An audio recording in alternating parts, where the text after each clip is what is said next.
Assalamualaikum warahmatullahi wabarakatuh.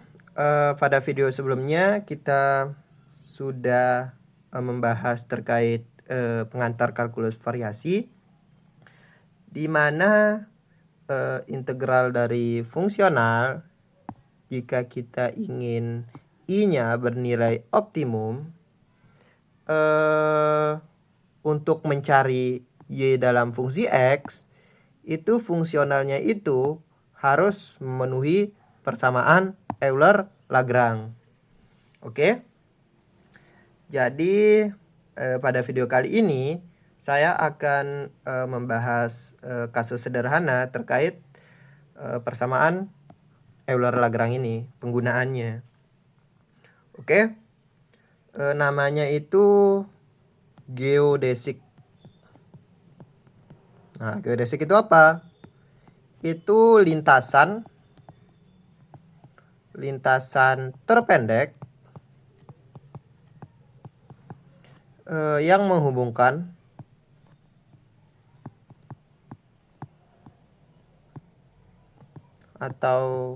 yang menghubungkan dua buah titik. Nah, oke, biar kebayang saya akan gambarkan di koordinat kartesius. Tapi di sini kita batasi ya. Itu jarak dua titik lintasan terpendeknya itu, dua buah titiknya itu berada di ruang 2 dimensi. Oke. Jadi kita belum bermain di ruang 3 dimensi. Ini X, ini Y. Nah, misalnya itu ini titik pertama, ini titik kedua. Kita beri alamat, ini X1, ini YX1, lalu ini X2. Maka di sini YX2. Oke. Nah, bagaimana kita membuat lintasan yang menghubungkan dua buah titik ini? Tentu ada banyak lintasan yang mungkin kan. Ada hingga banyak lintasan kan. Misalnya itu gini, mungkin gini, gini. Tapi kita tahu bahwa lintasan terpendek yang menghubungkan dua buah titik ini itu berupa garis lurus. Akan tetapi, bagaimana cara membuktikan ini? Mungkin sebagai matematikawan atau fisikawan itu nggak mudah menerima hal seperti ini gitu. Nah, terus mungkin kalau secara kita ingin mengukur, mungkin garis merah ini yang paling pendek misalnya. Tapi jika kita ingin mengklaim bahwa garis merah ini yang paling pendek, misalnya jarak ini ke sini itu dengan menggunakan garis merah ini 10 cm gitu.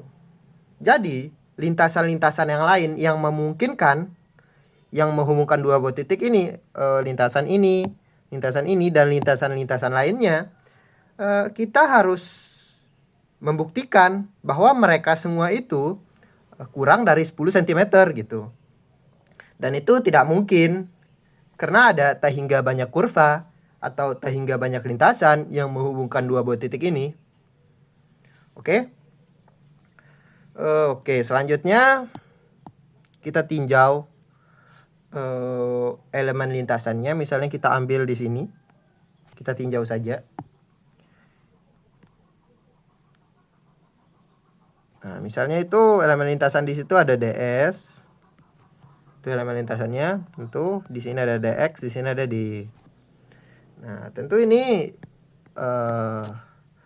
bisa diterapkan teorema Pitagoras. Jadi ds kuadrat sama dengan dx kuadrat ditambah dy kuadrat. Oke. Maka kita dapatkan ds sama dengan akar akar dari dx kuadrat plus dy kuadrat. Nah, jika kita ingin membuatnya menjadi dua variabel, di sini ada dx dy kan. Jadi kita bisa buat nanti dx sama dengan akar dx kuadratnya kita keluarin.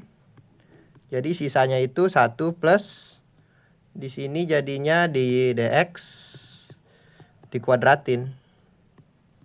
Oke. Selanjutnya kita dapatkan ds sama dengan, nah dx kuadrat bisa keluar dari akar. Jadi sisanya itu nanti 1 plus dx itu kan y aksen. Y aksen kuadrat dx. Nah, jika kita ingin mencari lintasannya yaitu S, maka dia itu akar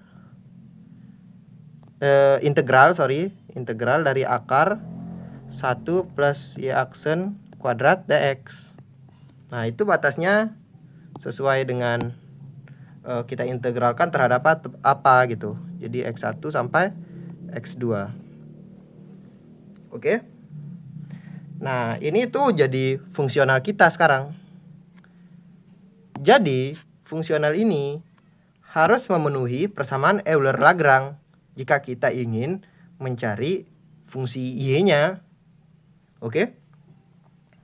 Selanjutnya, kita masukkan saja fungsional ini ke persamaan Euler-Lagrange. Kita dapatkan, kita kembali ke persamaan Euler-Lagrange dulu, bahwa do f do y dikurang ddx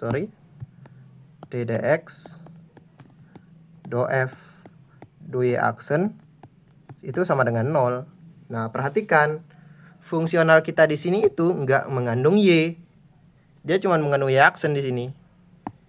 Jadi do f do y-nya itu harus sama dengan 0 dikurang dengan ddx do f do y aksen sama dengan 0. Nah, perhatikan ada hal unik di sini. Perhatikan bahwa ini do f do y aksen jika diturunkan terhadap x itu hasilnya itu 0.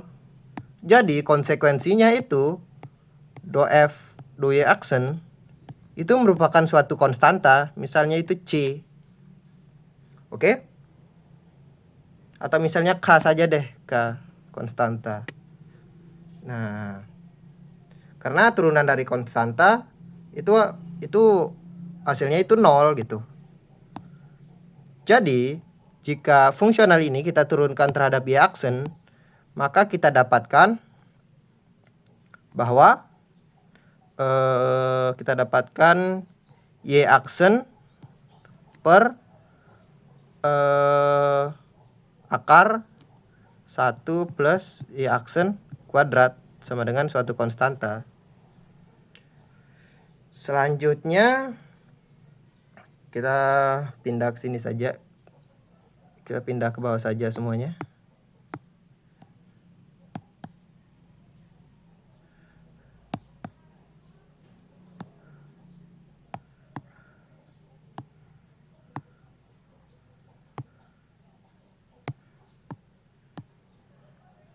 Oke. Nah, jadi kedua ruas itu kita bisa kalikan dengan ini. Jadi kita dapatkan y aksen sama dengan k dikali dengan akar 1 plus y aksen kuadrat. Oke, kita bisa kuadratkan kedua ruas, kita dapatkan y aksen kuadrat sama dengan k kuadrat 1 plus y aksen kuadrat. Jadi ini sama dengan, jadi y aksen kuadrat sama dengan k kuadrat plus k kuadrat y aksen kuadrat. Yang punya y aksen itu kita satukan. Jadi kita dapatkan y aksen kuadrat 1 min k kuadrat sama dengan k kuadrat. Jadi kita dapatkan bahwa y aksen kuadrat sama dengan k kuadrat dibagi dengan 1 min k kuadrat. Di sini kita bisa dapatkan bahwa y aksen di sini saja, y aksen sama dengan akar dari ini, akar dari k kuadrat dibagi 1 min k kuadrat. Nah, ini semua itu konstanta kan, k itu sebuah konstanta. Jadi Jika diakarkan itu pun berupa konstanta gitu. Jadi Y aksen sama dengan misalnya kita sebut konstantanya itu M. Nah, Y aksen itu apa? Yaitu dy dx. Jadi dy sama dengan M dx. Atau gini saja, dy dx sama dengan M. Maka kita dapatkan bahwa dy sama dengan M dx. Jika kita integralkan kedua ruas, kita dapatkan y sebagai fungsi x itu sama dengan mx ditambah suatu konstanta. Jadi kita sudah berhasil buktikan bahwa lintasan yang menghubungkan dua buah titik tersebut dalam bidang 2 dimensi itu berupa garis lurus. Ini kan persamaan garis lurus kan? Jadi itu terbukti gitu. Jadi yang menghubungkan dua buah titik ini itu harus berupa garis lurus. Ya, mungkin sekian video dari saya. Mohon maaf jika ada kesalahan kata. Wabillahi taufiq wal hidayah. Wassalamualaikum warahmatullahi wabarakatuh.